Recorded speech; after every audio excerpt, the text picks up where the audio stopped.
Fala galera, segundo vídeo aqui do canal, meu canal pessoal, e hoje um assunto mega pessoal. Acabei de sair do banho aqui, tava pensando se gravava ou não um conteúdo sobre esse assunto, mas eu acho que é importante nesse contexto aí da sociedade, que é sobre em quem eu voto e por quê. E o que eu quero dizer pra você sobre isso, né? Eu já me manifesto bastante sobre esse assunto, e a minha visão, eu sou um cara que, se fosse me posicionar, eu me posicionaria praticamente como um libertário anarcocapitalista, algo próximo disso. Porque na minha visão, a frase imposto é roubo, o Estado é uma gangue, para mim é a definição da realidade. Porque pensa comigo, se você for analisar, por exemplo, na Confederação Mineira lá do Tiradentes, pô, o cara tava lutando, morrendo, por quantos por cento de imposto? Contra quantos por cento de imposto? Um terço, nem isso, 20%? Ou a gente paga o quê? 40%, 50% de imposto? Ou na própria Revolução Americana, né? Era um motivo parecido, né?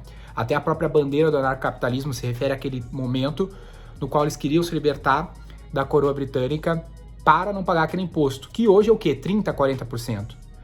A democracia, ela é um Deus que falhou, né? A gente acredita que ela parece super bonitinha, mas o cara que estuda um pouco sobre economia e fundamentos do comportamento do consumo, ele sabe que o próprio Adam Smith ele definia, né, que não é pela benevolência do padeiro e do cervejeiro que as pessoas, que não é pela benevolência do padeiro e do cervejeiro que ele disponibiliza pão e cerveja para as pessoas. É pelo seu próprio interesse, pelo seu próprio egoísmo de alimentar a sua própria família. Ou seja, o egoísmo, ele é a natureza do ser humano que faz ele se movimentar de uma maneira até que faz a gente progredir. Só que, dentre isso, a gente tem o Estado, na qual ele tenta nos iludir de que ele está ali por nós, mas nunca é por nós, nunca é pelos outros. Todos os movimentos que as pessoas fazem é por elas mesmas. Sempre vai ser assim. E pensa na história de como uma pessoa chega ao poder. Ela chega ao poder das piores maneiras possíveis. Sempre os piores vão chegar ao poder. Porque pensa, se você é um bom candidato, se eu pudesse ser um bom candidato, quem você vem na cabeça que, pô, esse cara governando o país seria maravilhoso. Pensa o que a pessoa precisa fazer para defender os seus próprios interesses, para poder defender os interesses de ser um governante. Pô, o cara tem que ir lá em Brasília, brigar pelo fundo eleitoral, né? Pega o orçamento da campanha do Lula aí, 90 milhões de reais. Isso com certeza é uma arma forte, tu vai ter que ir lá, vai ter que entrar no jogo, vai ter que brigar por isso. Aí, porra, mas você é um cara bom, você não tá disposto a fazer isso. Só que você vai perder pra quem tá disposto e sempre vai ter o cara disposto. Então sempre os piores chegam ao poder. Então a democracia, ela é uma ilusão. Por isso que outros, talvez, modelos de governo, como a própria monarquia ou a democracia americana, por muito tempo foi boa, mas muitos prevê que ela pode estar chegando próximo do fim do seu império, porque ela tende sempre a um estado de alto poder sobre a população, de alto controle, de alta taxação, porque os piores chegam sempre ao poder e sempre vão querer mais, vão sempre querer mais por causa da essência do indivíduo. Então, a democracia, o Estado como um defensor, ele é uma ilusão. O Estado, a comunidade, a sociedade, o país, isso tudo é abstrato, isso tudo nem existe. O que existe é o indivíduo. A maior minoria é o indivíduo. Existem pessoas, existem indivíduos com seus próprios interesses. Por este motivo, por alguns desses aspectos desse contexto, que eu acredito tanto no capitalismo. Porque o capitalismo, eu amo o capitalismo, só que o capitalismo, ele é muito difícil de entender. Esse é o defeito do capitalismo. Ele é muito difícil de entender. Então, quando eu falo, pô, o egoísmo do indivíduo, ele é bom, puta, isso já soa ruim. Pô, ele vai... Cara, olha só que doido. Tem um fenômeno no capitalismo, que comparado aos modelos estatais, que as pessoas, quando vão eleger alguém, pensa nisso. Ou quando vão pensar sobre governo, sobre projeto de país, elas pensam, cara, beleza, o que o Estado vai fazer em saúde, segurança, educação, asfalto, luz? E aí eu te pergunto, você faz ideia de como asfalta uma rua? Você faz ideia de como trata a água? Você faz ideia de como produz um remédio? Não. Mesmo você não sabendo, isso é produzido. Porque a informação, turma, ela tá descentralizada e distribuída. Essa é a graça do que, né, o movimento libertário, vamos dizer assim, e até não, a própria filosofia, né, Adam Smith denominou assim, a mão invisível do mercado, ela age. A mão invisível do mercado, ela age. Quem criou a solução para eu estar aqui fazendo esse conteúdo para você, eu não conheço, não sei como fez, não sei como produz. Olha que genial a mão invisível agindo. Olha que genial, que lindo que a gente pode ver que o mercado criou através da mão invisível, nunca pela mão do Estado. Sempre pela mão do mercado, nesse fenômeno das pessoas livres defendendo seus próprios interesses, porque ninguém fez nada disso para defender os outros, ela fez para seu próprio interesse, para botar moedinhas no seu bolso, só que essa é a graça do capitalismo. O capital, a moeda, é o voto mais valioso, ninguém desperdiça uma moeda. As pessoas desperdiçam voto ou nem votam, mas ninguém desperdiça uma moeda. A moeda é, boto fé. E aquela pessoa quer aquela moeda. Para ela conseguir aquela moeda, ela precisa tratar bem quem detém aquela moeda, quem detém aquele voto. O governante, ele não tá nem aí. Depois que ele tá lá, ele pode ficar fazendo as merdas que for. Olha quantas coisas a gente já viu, quantas evidências disso. Né? Por exemplo, desarmar a população. Se isso não é um movimento de controle, não sei mais o que é. Tirar a chance da população reagir. Quanto o Estado tenta bater contra, por exemplo, as criptomoedas, o Bitcoin. Por que eles fazem isso? Porque o Bitcoin, turma, eu invisto há bastante tempo em Bitcoin, né? Eu nem invisto, eu aposto, porque o Bitcoin não é um investimento para mim, ele é a maior aposta contra o Estado. Quando o Bitcoin vingar, a essência do todo modelo de cripto, todo modelo de blockchain é esse pensamento que eu tô falando para vocês. É o pensamento de descentralizar o controle do Estado. Porque isso acabaria com o Estado. É a maior aposta anarcocapitalista. A maior aposta contra o Estado é a cripto, porque uma vez que o mercado não controlar mais a moeda, como que ele vai te controlar, como que ele vai te taxar? Isso talvez seja uma tendência que a mão invisível do mercado está criando. Muitos de vocês que estão me vendo, me ouvindo, não fazem ideia de como uma blockchain funciona. Olha que genial. E aí as pessoas acreditam que vai entrar lá um Lula, um Bolsonaro, com aquele nível de consciência que não interessa que se o cara fosse genial e vai conseguir determinar planejamento central de como as coisas devem agir.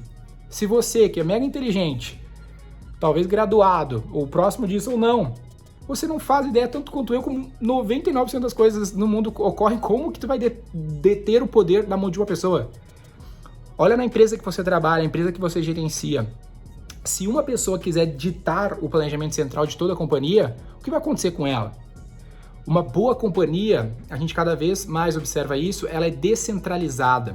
Um bom mercado, ele é bom porque tem vários concorrentes. Hoje, um iPhone, que é esse que eu gravo esse vídeo para vocês, ele só é o que é porque existe a Samsung. Ele só é o que é porque existe a Xiaomi. Ele só é o que é porque eu não sou obrigado a comprar. Então ele precisa se manter bom para mim.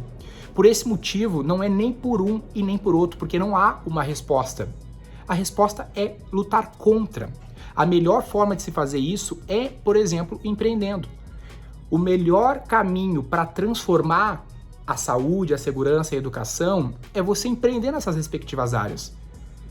Por exemplo, olha quanto o sistema de saúde pública do Brasil gasta por indivíduo. Dá uma olhada nesse número e começa a fazer as contas. Se você fizesse um plano de saúde, se esse mercado não fosse mega taxado, mega legislado, o quanto você não poderia brinca aí, de criar um modelo com esse mesmo capital por pessoa, mais efetivo, mais eficiente, com esse mesmo custo. Porque nada é de graça. As pessoas pensam, não, mas isso é de graça. Não é de graça, isso foi pago em 50% da carne que a pessoa compra, 40% de qualquer serviço que ela toma, e esse serviço chega dessa forma. A melhor coisa que o Estado pode fazer não é focar em segurança, saúde e educação, é pelo contrário. Só vai ter qualidade em qualquer lugar do mundo e nesses aspectos através da iniciativa privada. Não tem outro jeito, por esses princípios de como as coisas funcionam, de como as boas soluções são construídas. Não tem outra forma a não ser essa. A melhor forma, no meu ponto de vista, de eu poder ajudar o país é criando um negócio, empregando pessoas, criando boas soluções para os meus clientes nas minhas áreas e financiando outras boas soluções, e assim a roda segue girando. Nessa semana a gente está completando 10 anos que eu comecei a V4 sozinho. Hoje, até vou mostrar um print aqui do LinkedIn. Só no LinkedIn, 2.500 pessoas ali colocam que trabalham na V4, mas são mais de 3.000. Tem uma galera que não coloca. Isso é o real poder que eu posso fazer pela sociedade. É a real transformação que eu posso fazer pela sociedade. Não ir lá apertar 13 ou 22. Não vai mudar porra nenhuma com esse aspecto. Porque, independente de quem for, ele não tá nem um pouco preocupado. Então, eu não voto faz muitos anos. Eu nem vou, nem declaro, tô nem aí, porque não faz absoluta nenhuma diferença. Não faz nenhuma absoluta diferença. O que acontece é que a sociedade prospera apesar do Estado, não por um ou por outro Estado. Ela prospera apesar da existência dele. Na minha concepção, quanto mais soluções que inviabilizam o Estado, como várias que a gente já viu, como, sei lá, um Uber ou uma blockchain ou um Bitcoin, caminham mais próximo de inviabilizar a existência do Estado, a internet, né? A gente não precisa de depender de educação pública, a gente pode se educar, quanta coisa a gente consegue aprender self-made através da internet. Se fosse depender desses aspectos públicos, eu nunca teria conseguido ter mobilidade social como eu tive saindo da periferia do Rio Grande do Sul para o que eu construí hoje com a V4. Foi 100% através de ferramentas do livre mercado, né? Como essa aqui que eu falo para vocês. E tem gente que acha que essas ferramentas só foram viabilizadas por iniciativas do Estado um dia em grandes estados como, sei lá, a NASA ou guerras, né, que normalmente aceleram o desenvolvimento da tecnologia. Não é assim, porque todas essas tecnologias, elas estavam em concepção em vários momentos. Pensa você, o negócio que você faz, né, você tem uma ideia genial. Quando você for procurar, alguém já iniciou essa ideia. São várias pessoas trabalhando nessas coisas. O Estado só coloca um caminhão de dinheiro e de ineficiência e acaba por dizer assim, por um efeito colateral dando uma acelerada naquilo ali, mas ao preço de quê? De uma guerra de 50 milhões de pessoas mortas, como a Segunda Guerra Mundial. A que preço? Porque aquela tecnologia ia ser desenvolvida de qualquer forma. A gente vê agora, por exemplo, a SpaceX com a exploração espacial muito mais eficiente que a própria NASA. Né? Então ele sim consegue, às vezes, acelerar na porrada, mas a que preço? A que custo? 50 milhões de mortos numa Segunda Guerra? Ou todo o dinheiro que foi gasto, por exemplo, na exploração espacial na gestão ali do Kennedy, pós-Kennedy, após a morte do Kennedy, dentro e pós a morte dele. Então, para mim não há solução. Tanto faz, tanto fez. Eu vou continuar lutando, empreendendo. O empreendedor, ele é o Atlas. Né? Ele carrega o mundo nas costas. Ele levantou o Atlas é um ser mitológico que levantou e peitou o Olimpo, o Estado, dizendo que não ia aceitar as ideias dele. Foi condenado a carregar o mundo nas costas. É isso que o empreendedor faz, cara. Se o empreendedor saísse do mundo hoje, se o artista, se o cientista saísse do mundo hoje, o que ia acontecer? O progresso está na mão dessas pessoas que tomam risco, capitaneiam o sucesso. Várias delas morrem pelo caminho e deixam pequenos esforços, né? Pequenos legados ali que vão fazer os próximos fazer na prática a coisa para frente. Pega aí Santos Dumont, né? Ele nunca viu a pecinha que ele colocou na indústria da aviação de fato chegar no seu ápice, morreu por isso. Esses são os caras que mereciam ter estátuas. Não a gente aplaudir só os sanguessugas que a gente tem no Estado, né? Que não tem muito o que dizer, você sabe tudo o que significa. Então, eu não me iludo nesse aspecto, não invisto meu tempo. Sei que muitos podem achar que tem algum valor, mas no fim das contas vai dar sempre na mesma história, pela natureza que eu expliquei para vocês. Então, até no dia 4 agora, aqui 2 dias, a gente resolveu fazer a nossa grande live de aniversário da V4 Company para honrar e impulsionar os heróis da vida real, que são os empreendedores. Tem gente que bate palma pra político, tem gente que os seus ídolos são políticos, cara. Não faz isso, cara. Esse cara não tá preocupado contigo. Não tá preocupado contigo. Esse cara, talvez o empreendedor também não esteja, mas o que ele fez é muito mais admirável, o impacto. Olha as pessoas que fizeram as coisas que nos permitem se comunicar aqui hoje, olha o impacto que esses caras geraram e o peso e o preço que eles pagaram versus o cara que tá andando de jato particular, de avião, pago pelo teu bolso, comendo em bons restaurantes, pagando um monte de assessor, fazendo tudo que faz ao custo de 1/3 da sua vida aí, 1/3 do seu ano. Te entregando o pior serviço possível.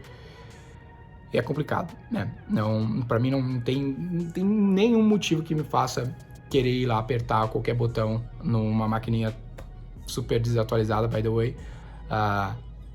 Mas sim, acreditar no progresso do mercado, no livre mercado, na mão invisível do mercado, e tô fazendo a minha parte. Se você tá fazendo a sua, mais um vídeo para esse canal aqui, que eu tô iniciando essa iniciativa, comenta aqui o que tu acha, o que tu discorda, talvez eu possa fazer outros vídeos, aprofundar nesse assunto. Eu nunca fiz nenhum vídeo estendendo tanto a minha visão sobre isso, dá para falar muito tempo sobre isso. E a gente gravou um Roy Hunters também falando um pouco mais sobre propaganda política na sexta-feira agora. Esse vídeo aqui eu tô gravando pós Roy Hunters, vai sair no domingo para vocês. Então eu tô gravando na sexta, pré-eleição. Roy Hunters sai na semana aí, o nosso podcast, Roy Hunters. Mas comenta comigo aqui o que você achou, se vale a pena continuar. Tô experimentando aqui o que vale a pena ser feito, beleza?